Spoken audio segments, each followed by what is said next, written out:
SOS Cristianismo, capítulo 7, Tratado da Fé. Item 1. O que é fé?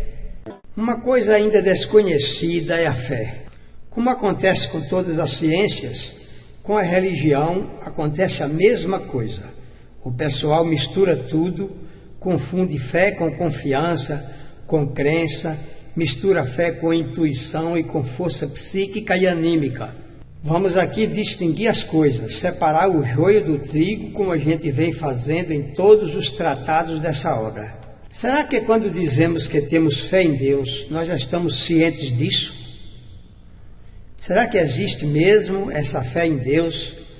Ou não passa de uma expressão que aprendemos a usá-la e com o tempo virou um costume?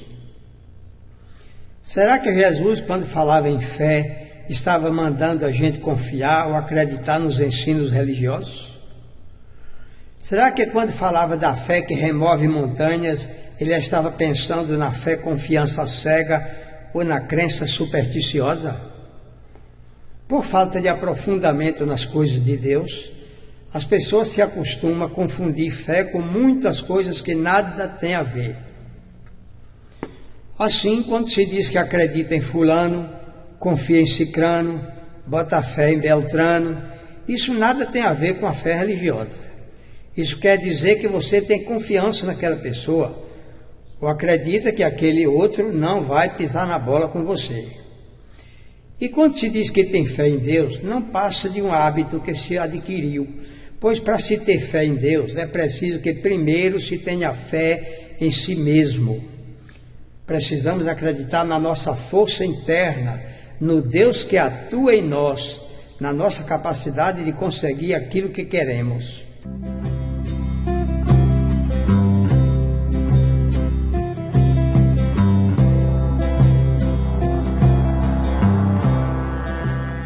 Item 2. A fé católica. Pelos relatos do Velho Testamento, a gente vê que os antigos judeus entendiam a fé como esperança. Quando eles falavam da fé de Abraão e de Moisés, queria dizer a esperança que eles tinham de ver realizadas as promessas feitas pelo seu Deus Jeová. A Igreja Católica, na Idade Média, ensinava a fé como sendo uma crença cega nos dogmas decretados no concílios. Para ser católico praticante e fervoroso, tinha que acreditar que tudo que estava ensinado nos catecismos era verdade, era a palavra de Deus, era a doutrina cristã recebida do céu e não se podia duvidar. Assim, a fé passou a ser uma obrigação imposta de cima para baixo, uma coisa enfiada na cabeça do católico e empurrada goela abaixo. E coitado daquele que tivesse a ousadia de se rebelar contra aquela doutrina. Eis algumas doutrinas da Igreja: que Jesus é Deus igual ao Criador do Universo, que Maria de Nazaré é Mãe de Deus, que o Espírito Santo é Deus, que existe um tal inferno de fogo eterno para queimar as almas dos rebeldes, que existe um tal diabo, espírito poderoso, que toma as almas da mão de Deus e leva-as para o seu inferno, que a Bíblia é inspirada por Deus e por isso não contém nenhum erro. Bem, deixemos sem comentários. Você, ouvinte, já está ciente da ineficácia dessas doutrinas. Nos nossos tratados já comentamos todos esses ensinamentos da Igreja.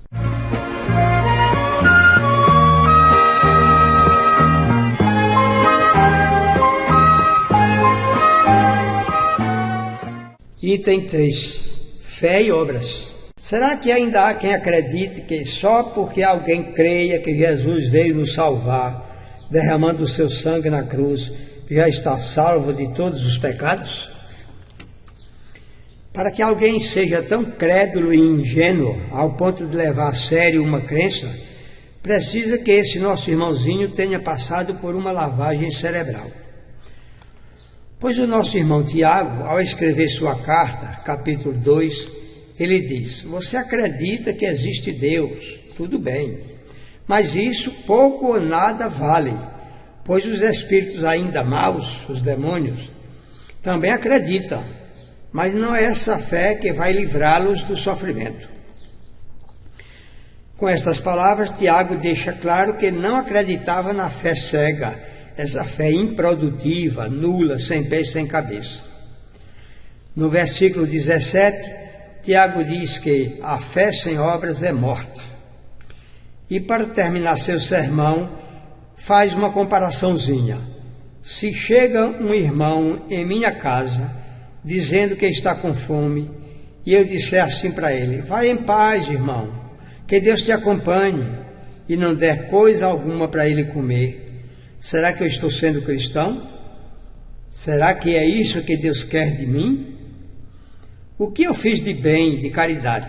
Só porque falei no nome de Deus, isso foi amor? E agora vamos ao capítulo 25 de Mateus, onde Jesus nos conduz ao verdadeiro sentido de obras cristãs. Tiago deu uma dica, mostrando uma pontinha do véu, mas Jesus levanta todo o véu quando nos apresenta o quadro geral da necessidade da caridade, mesmo da caridade material, ao fazer aquele sermão simbólico sobre sua vinda, fazendo de conta que ele vai voltar de corpo e alma para dar recompensa a cada um segundo as suas obras. Abre aspas. Quando o Filho do Homem vier, vai colocar as ovelhas do lado direito e os bodes do lado esquerdo. E aí vai dizer assim para as ovelhas: vem, benditas do meu Pai, gozar das alegrias que preparei para vocês desde o começo do mundo. Porque eu estava com fome e vocês me deram comida. Porque eu estava à toa, sem onde descansar, vocês me acolheram em suas casas. Quando eu estava com sede, vocês me deram água. Quando eu estava doente, vocês cuidaram de mim e me deram remédios. Quando eu estava quase nu, vocês me deram roupas. Agora parece que a gente pode até ver aquelas ovelhinhas de boca aberta, balindo, sem entender patavina das coisas que Jesus dizia. E umas delas, mais curiosa, pergunta: mestre, a gente nem te conhece, nem te viu ainda, e como a gente te deu comida, te vestiu, te deu roupas, te agasalhou em nossa casa? Aí Jesus responde assim para elas: todas as vezes em que vocês fizeram qualquer benefício ou caridade, seja com quem for, vocês fizeram isso a mim.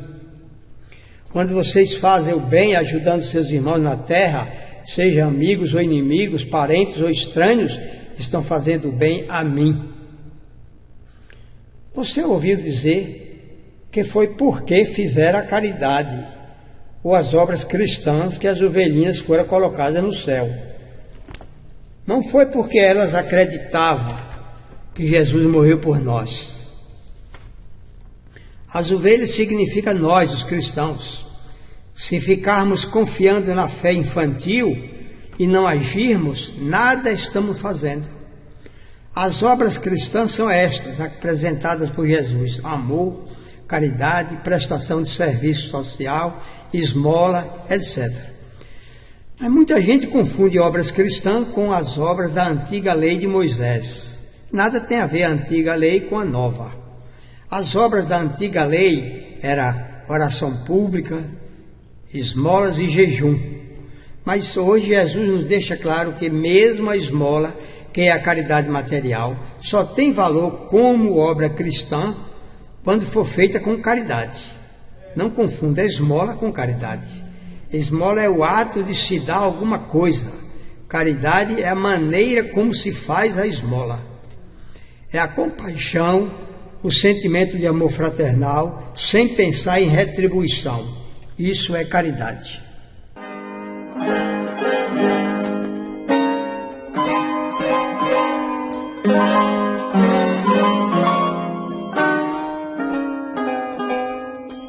Item 4. A fé que remove montanhas. Você acredita que a fé faz com que uma montanha de pedra saia do seu lugar e se mude para o outro lado do caminho? Se você tiver essa fé, então você está precisando de um chá de fé verdadeira. O evangelista Mateus, no capítulo 17 de seu livro, nos conta que um dia apareceu um homem no meio da multidão, trazendo um filho doente para Jesus curar. O homem dedurou os discípulos, dizendo: mestre, seus discípulos não conseguiram curar o meu filho. Jesus curou o garoto e depois deu aquela bronca nos discípulos que andavam com ele. Até quando eu vou ter que aturar vocês, raça de incrédulos? E continua Jesus dizendo, quando vocês tiverem uma fé do tamanho de uma semente de mostarda, vocês vão poder dizer para uma montanha, saia já daqui, e ela pode obedecer a vocês. Aqui o principiante em evangelho fica pensando que Jesus estivesse falando de uma fé milagrosa, poderosa. Jesus, com essas palavras, estava nos ensinando que, quando o espírito alcança um grau de evolução mais adiantado, adquire uma intuição de poder, uma consciência superior, uma confiança em si mesmo. O espírito acaba descobrindo que dentro dele existe uma força imensa, um poder latente, pois Deus deixa em cada um de nós um pouco do seu poder. Somos espíritos que saímos de Deus. É por isso que Jesus confirmou o pensamento do salmista, dizendo, sois deuses. E disse outra vez Jesus, tudo o que eu faço, vocês também poderão fazer. Parece brincadeira pensar que somos capazes de fazer as coisas maravilhosas que Jesus fazia, mas é verdade. Só que enquanto a gente permanecer condicionado, bitolado, esperando milagres, pensando que só vai poder realizar prodígios quando Deus lhe der o poder, enquanto espera de braços cruzados, jamais conseguirá poder algum. Jesus não queria ensinar que agora, na encarnação presente, cheios de condicionamentos e medos, a gente consegue essa façanha, ensaiando, preparando a mente, desenvolvendo as faculdades mentais, que a gente vai chegar lá. Quando Jesus fala em montanha, não devemos ficar pensando em montes de pedra, porque a montanha aqui é uma figura simbólica. Significa que existe uma força de ordem psíquica, uma faculdade anímica, que quando é desenvolvida, nos coloca em condições de enfrentar qualquer obstáculo. Quando alguém consegue acreditar fortemente que vai conseguir aquele emprego, por exemplo, ele geralmente é bem-sucedido. A fé que remove montanhas é a vontade firme, intensa, que não duvida um só instante. Quando Jesus disse a Pedro que não titubeasse na fé, senão iria afundar na água, estava falando dessa fé.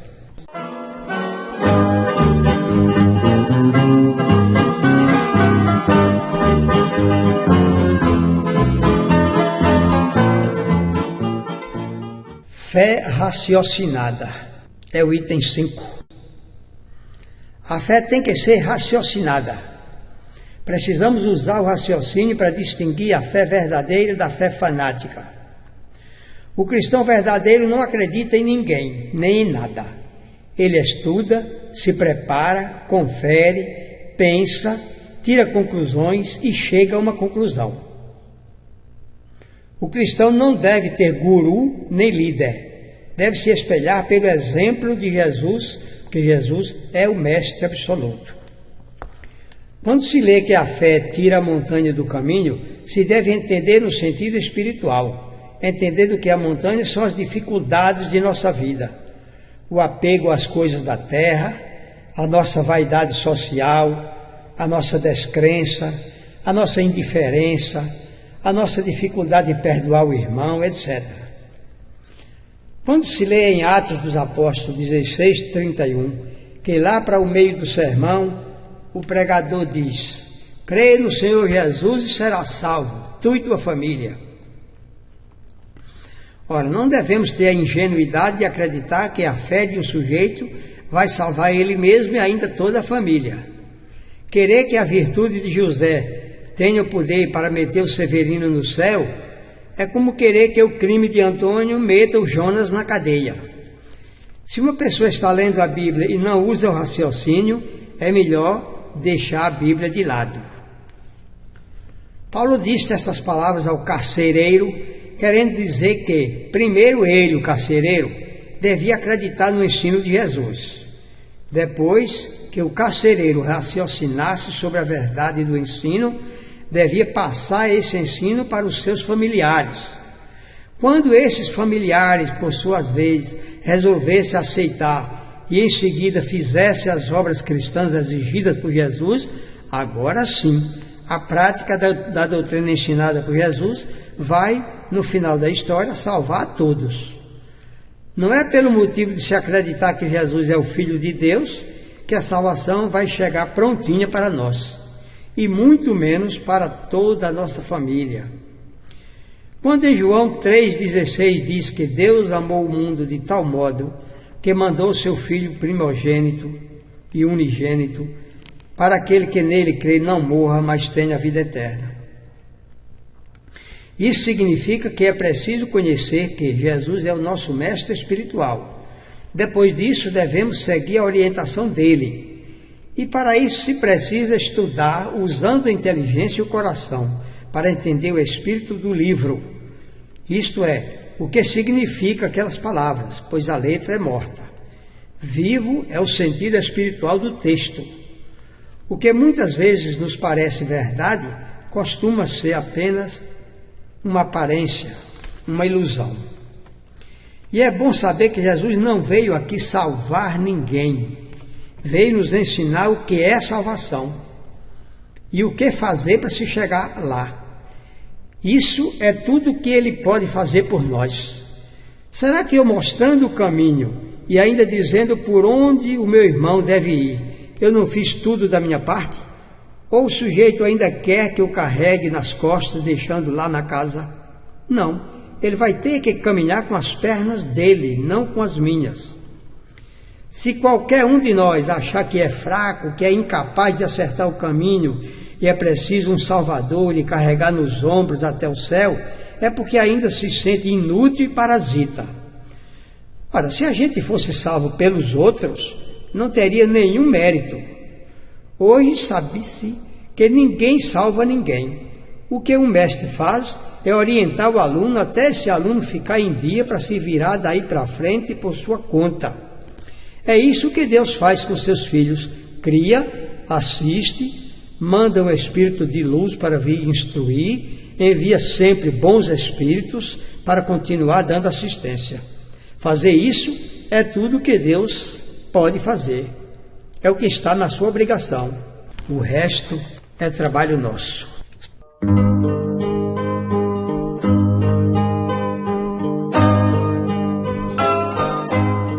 Item 6. Fé, conhecimento ou intuição.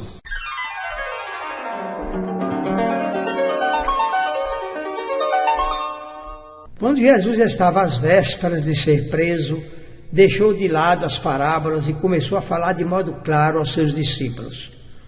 Aí eles disseram: agora você está falando fácil para a gente entender. Agora dá para acreditar que você veio mesmo do céu, que você é filho de Deus. Confere João 16, 25 a 33. E Jesus disse: vocês acreditam agora? Pois fiquem sabendo que daqui a pouco vão correr com medo e me deixar sozinho. Ora, os discípulos, porque ainda estavam longe dos soldados, confessavam sua fé, dizia que acreditava.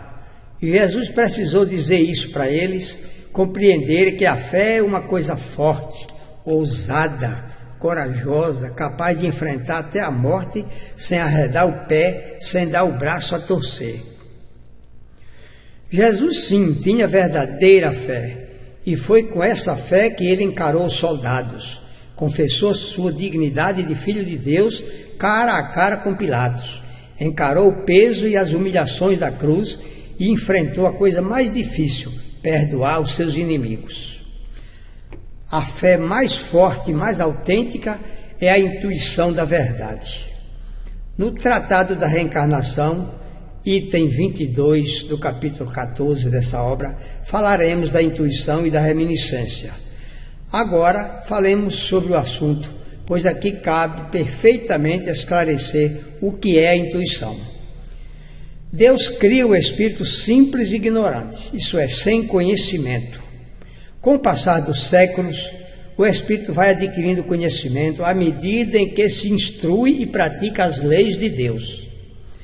Quando alcança um certo grau de elevação, começa a sentir uma espécie de impressão, uma forma de lembrança remota, uma recordação íntima, como se estivesse lembrando que já conhece aquela doutrina, que já viu isso em algum lugar, que já estudou essa matéria algum dia. É o caso dos meninos prodígios, que já renascem se recordando dos estudos que realizaram em vidas passadas.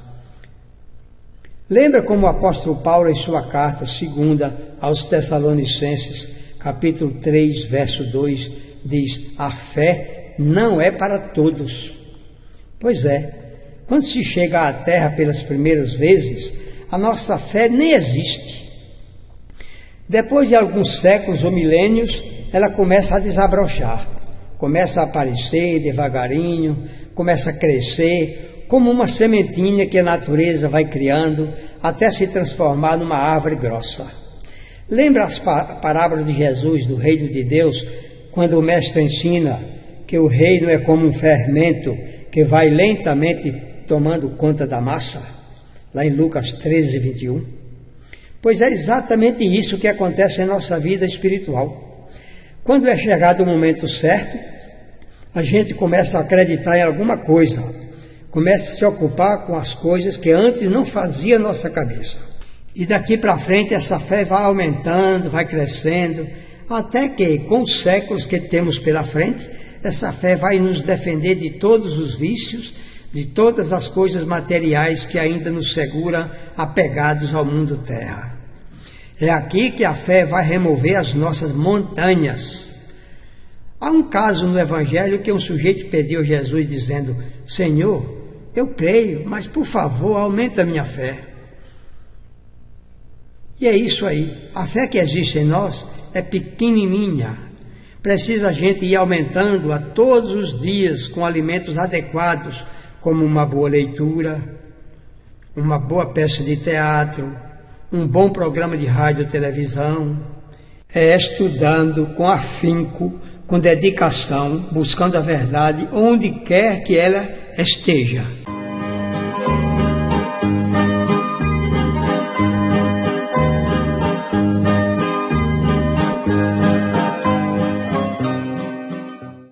Item 7. Conhecereis a verdade. Quando o rei Pôncio Pilatos perguntou a Jesus: que coisa é a verdade? Jesus nada respondeu ao rei. Por que será que Jesus fez essa grosseria? Diria você. Jesus, tão delicado, tão cortês, de repente usa uma atitude indelicada, fingindo não escutar o que o rei havia perguntado? Não, não é essa a interpretação. Jesus não respondeu porque Pilatos não desejava ouvir a verdade. Jesus, que havia ensinado que não devemos atirar pérolas no chiqueiro de porcos, não iria perder o seu precioso tempo dando explicação filosófica a quem não estava disposto a mudar de vida. A verdade é Deus. A verdade é também a doutrina que vem de Deus. Se alguém ainda está totalmente enfiado nas coisas do mundo, não pode entender as coisas de Deus. Jesus, ensinando que conhecendo a verdade, essa verdade vai libertar, queria dizer que devemos buscar toda forma de conhecimento, lendo de tudo, observando tudo o que acontece à nossa volta, procurando ver a realidade de frente, não excluindo nenhuma cultura, nenhuma visão filosófica. Já dissemos que conhecer a verdade é buscar a origem de tudo que vemos, ouvimos, acreditamos ou fazemos. Não será sábio aquele que se bitola, que se fecha numa determinada seita ou num determinado partido. É se abrindo para o conhecimento geral, amplo e restrito que o homem adquire cultura profunda. Há um pensamento interessante que diz: pouco estudo embebeda, mas muito estudo desembebeda. E é uma grande verdade. É fácil perceber essa verdade. Quando alguém recebe um canudo de uma faculdade, acompanhado de um título de doutor em alguma matéria, costuma entrar no modismo intelectual. Essa ideia de Deus, de religião, de doutrina, isso é para ginasianos e secundaristas. Um doutor não deve se ocupar com coisas desse gênero. Puro engano, pura tolice de menino. pois é justamente aqui o começo da grande viagem de saída da casa do Pai. Agora o nosso intelectualoide se engana com o pouco estudo que tem, achando que já é um intelectual de verdade. Começa a desprezar o verdadeiro estudo, pensando que já está suficientemente formado. Se perguntarmos quantos livros já leu, é possível ouvir a resposta: já li muito, talvez uns 200 livros. Quando, na verdade, 200 livros lidos é um bom começo, mas falta muito o que ler. Depois não é tanto o número de livros, mas principalmente a qualidade da literatura lida. Você pode já ter lido tudo a respeito de sua religião, mas nada leu a respeito da religião do seu vizinho. Fique sabendo que quem conhece uma religião não conhece religião. E tem mais, só ler não é tudo. Precisamos ler com espírito crítico, ler e analisar, ler e questionar o texto e o autor, para seguir ao pé da letra o pensamento de Jesus, se libertando através do conhecimento da verdade. É necessário que já se tenha renascido, pronto para enfrentar esse conhecimento. É preciso haver renascido com a vocação para o estudo da religião. E quando já estiver com todo esse preparo, a fé será verdadeiramente forte e capaz de nos levar para a realização do reino de Deus.